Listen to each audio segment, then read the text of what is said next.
Welcome to r/Tales from Tech Support, where we get to have a little chuckle at the technologically disadvantaged, like me.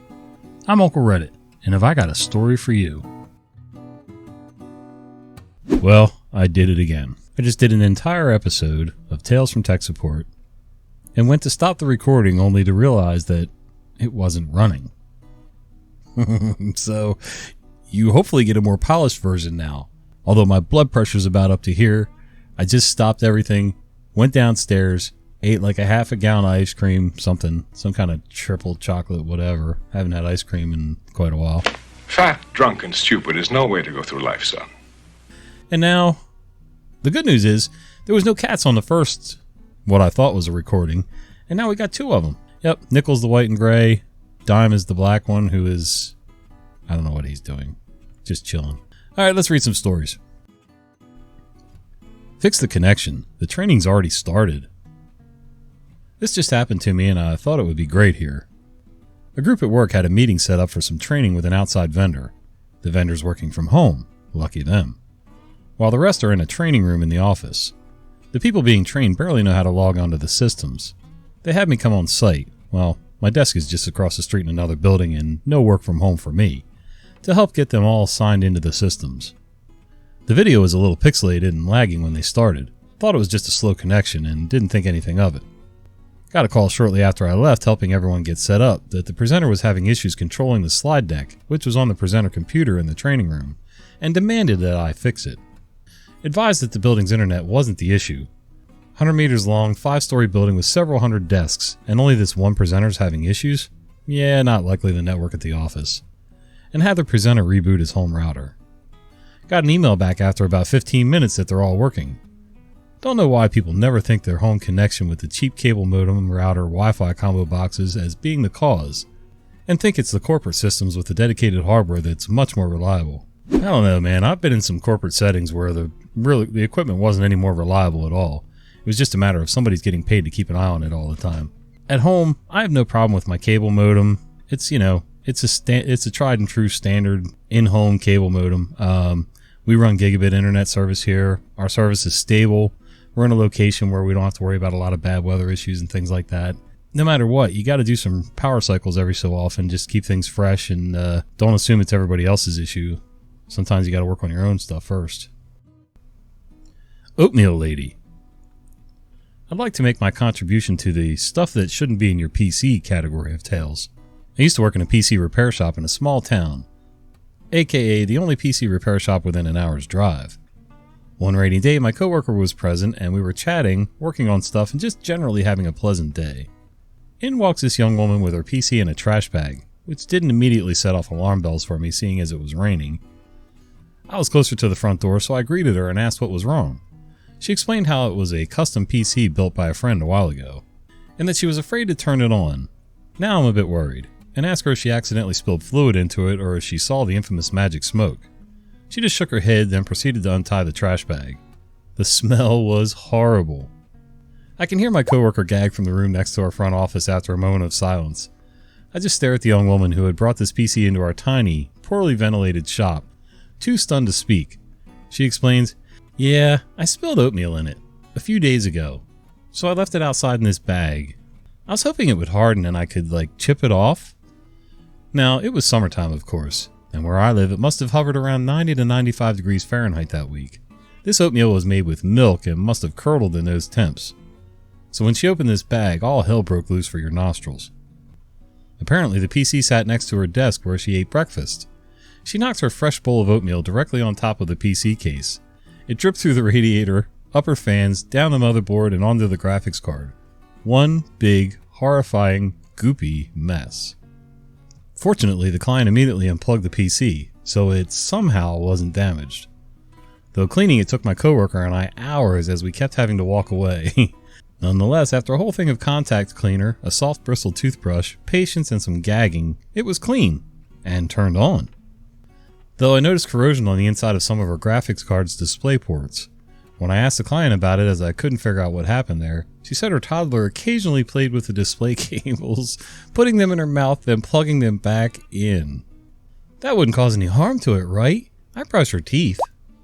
Fortunately, one HDMI port still worked on the graphics card, Though explaining why organic substances, especially those of the liquid variety, were bad for computers to an adult was quite interesting, even if those organic substances are your toddler's saliva, and yes, even if you keep up on said toddler's dental hygiene. Not as funny as some of the other tales I've read on here, but hopefully someone gets a kick out of my trauma from dealing with the general public. Okay, there's a lot going on here. First of all, if you're going to eat or drink at your desk, and I do, I got an ice cream bowl sitting right here that needs to go down to the kitchen sink. I've got a soda bottle sitting over here. I'm not going to not eat at my workstation. It's just the way it goes, okay? This is part of my life. But I'm also not going to put my PC down on the floor underneath of this surface where I keep food and drink. It's just dumb. As much as this thing gets on my nerves with the fans whirring next to my microphone, and my desk isn't tiny, but, you know, there's only so much space in this room. I'm going to keep it up here where it's nice and safe. And then letting your toddler play with the cables on your computer? Let alone letting her stick them in their mouth. I mean, that's just ridiculous. I mean, it can't be good for her teeth to start chewing on this stuff. Oh, by the way, and if she pulls the wrong cable with the wrong end and sticks it in her mouth and it's live, like what happens if she pulls the power cable out of the power supply? Sticks that in her mouth. That ought to end well. French fried laptop / docking station. The sad tale of Mr. Bunny Slippers. I was working late last night doing the Friday night help desk shift. Normally it's slow as molasses as 99% of people go home. We didn't have any Friday issues spilling over, so I ordered a small pizza and broke out my tablet to watch TV. My computer dings. I got a tech support ticket from the head of the TPS department, Mr. Bunny Slippers. Laptop won't dock. I think I broke something. Now, 99% of the time, I think I broke something equals I just broke something. And this specific ticket means I'm not even going to bother trying to remote in. I get to his office and there's a grown man in bunny slippers and PJs sitting at his computer, and the entire room smells like fast food. Checkers specifically. And his laptop is next to the docking station. I flip it over and there's a french fry squished to the docking station. Sir, I think I can get this straightened out. I'll be right back with the right tools. I go back down to the Batcave and get the contact cleaner, scrub brush, paper towels, etc., and come back. 5 minutes of cleaning and I have Mr. Bunny Slipper's laptop into the docking station, and behold, it powers up and his peripherals connect. I'm sorry, Mr. Bunny Slippers tells me. Well, at least you didn't try to wash it out in the sink yourself, I tell him. Yeah, I figured that I could just F it up worse like my marriage, he tells me. I look around the room and there's pillows and blankets on his couch. You okay, sir? I ask. Yeah, I had another question. Where's the computer's CD drive? I do a quick check and his laptop doesn't have an optical drive. Do you need one to access some data? Nah, I just brought these movies from home, he replies, and reaches under his desk and pulls out a stack of DVDs. They're all retail discs, so I figure they should be safe. Sir, can you put in a ticket to request a USB DVD drive to review training materials for me? He goes to his desk and writes a note. A USB DVD drive to review training materials? He asks as he's scribbling. Close enough, sir, I tell him. I watch him start another ticket and I go down to the Batcave. Ticket number 2 is in by the time I get there, and I pull a USB Blu-ray DVD drive off the shelf and take it up to Mr. Bunny Slippers to get it set up for him. I also toss in a movie to check it for him. The audio sucks pretty bad on the laptop. Sir, can you put in one more request for better speakers and I can get you fixed up good? Oh yeah, I can do that. What do I put in, he asks. Better speakers to go with the DVD drive. Okay, he tells me. I go down and pull the best speakers we have for him and come back and get them set up. This should put you in good shape, I tell him. How long can I keep the drive and speakers, he asks. Well, I issued them to you, seeing as how the head of your department says you need them for reviewing training materials, I explain. Oh, well thank you, he tells me. I go back down to the Batcave and count my lucky blessings that I'm not sleeping in my office in stupid industries. Well, that explains the bunny slippers and the fast food smells. I don't know how high up the chain this guy was, but it's usually frowned upon in most corporate environments for employees to be sleeping in their offices. But good on you, OP, for not busting his chops and just, getting him set up, keeping him happy, and, maybe give the guy a little bit of a break while he tries to figure out what to do next. Sausage roll keyboard. I used to work for a local government in the UK and was third-line support / network engineer, but you get drawn into all sorts of support, not just the high-end stuff. So I saw this ticket from some woman in the department downstairs saying her keyboard wasn't working right. I go down there and ask her what gives, and I check the keyboard over, and lo and behold, there's loads of food leftovers in there, and I quietly empty the detritus and mention to her that she should maybe push it out of the way at lunchtime. A few months later, I see a ticket for the same thing from the same woman. I go down there, walk in, and just pick up her keyboard, turn it upside down, and shake the contents onto her desk. "You could make a whole sausage roll out of that," I exclaimed loudly, so everyone in their department could hear. I told her if she didn't stop eating over it, no more keyboard for her, and left with her red-faced. It was disgusting, literally pieces of sausage meat under her keycaps. I have so many worse, much, much worse stories than this from my time there. Working for local government sucks. Again, my equipment is all on my desk, and I do eat at my desk.